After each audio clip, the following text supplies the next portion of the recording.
Inappropriate Games You Played as a Kid. We all remember playing games as a kid. Whether by ourselves or with our friends, games were an integral part of our childhood.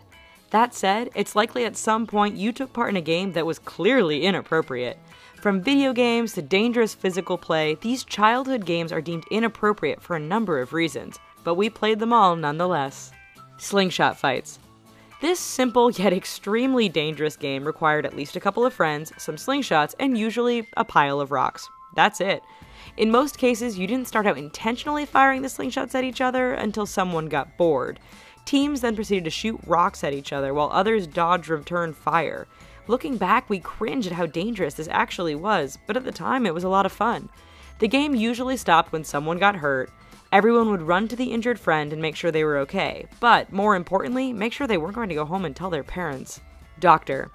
This game is played by a lot of kids when they are very young and very curious. As you'd expect, one child usually gives an exam to the other child. Sometimes it would just end with a check of the eyes, ears, and heart rate. However, to the dread of some parents, the game of doctor could also progress to a more thorough examination. For the most part, kids who took part in this game didn't understand what was really inappropriate about it. That explanation was often left up to the rather embarrassed or concerned parents to figure out. Kill the Carrier. Looking back at this game, which went by many names, you may wonder what was so inappropriate about it. After all, Kill the Carrier seemed to simply be a variation of rugby where the ball carrier is chased down mercilessly and tackled to the ground by his or her friends. In addition to having no protective gear, the tacklers often went out of their way to hit the ball carrier as hard as they could. Friends seemed to take a delight in watching the carrier run like a frightened deer, only to cry out in pain as several friends piled up on top, crushing them underneath. Crash. This game goes by a lot of names, but since the end result always seems to be the same, we think Crash is appropriate. This pastime usually involved you and a group of friends finding something like a shopping cart, empty metal drum, or oversized tire.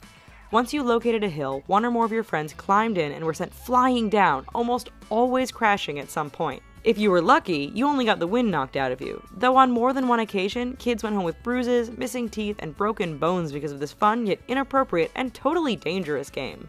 Grand Theft Auto.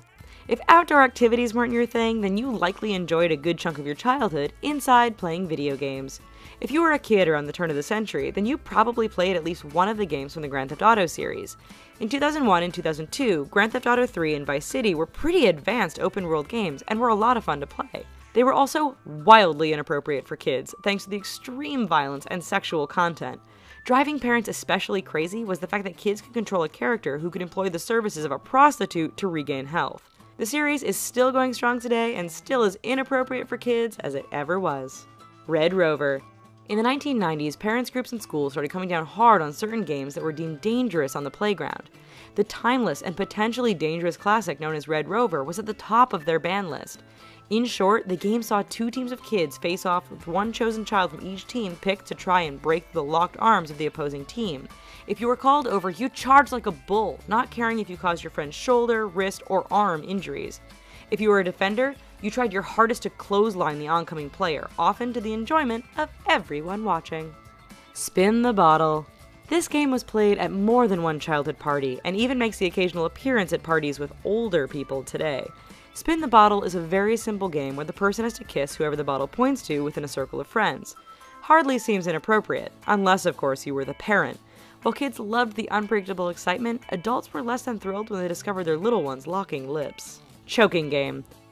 The choking game was exactly what you would expect it to be. Either on your own, or with the help of a friend, you would get choked until you passed out. While it said kids did get a euphoric rush, most probably don't remember after they came to. Needless to say, this game was and continues to be inappropriate because of the physical damage it can cause to the participants. Mortal Kombat.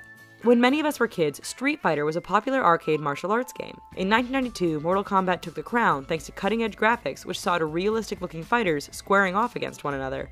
So what was it that was so inappropriate about it? Mortal Kombat was loved by kids, but hated by those kids' parents. That's because in this game, you could do things like rip out the heart of your opponent, remove their skull and spine from their body, or just make them explode into a pile of blood and body parts. It was deemed excessive for the time, and looking back now, most of us can agree it's probably inappropriate for kids. Jarts. If you were a kid in the 1970s or 80s, you know what jarts are. These large, metal-tipped lawn darts were meant to be a part of a game that was similar to horseshoes. Of course, kids got bored of throwing the darts at the target and decided it would be more fun to start throwing them at each other. The really adventurous kids played a game where you threw the darts straight up and then dodged the falling missiles.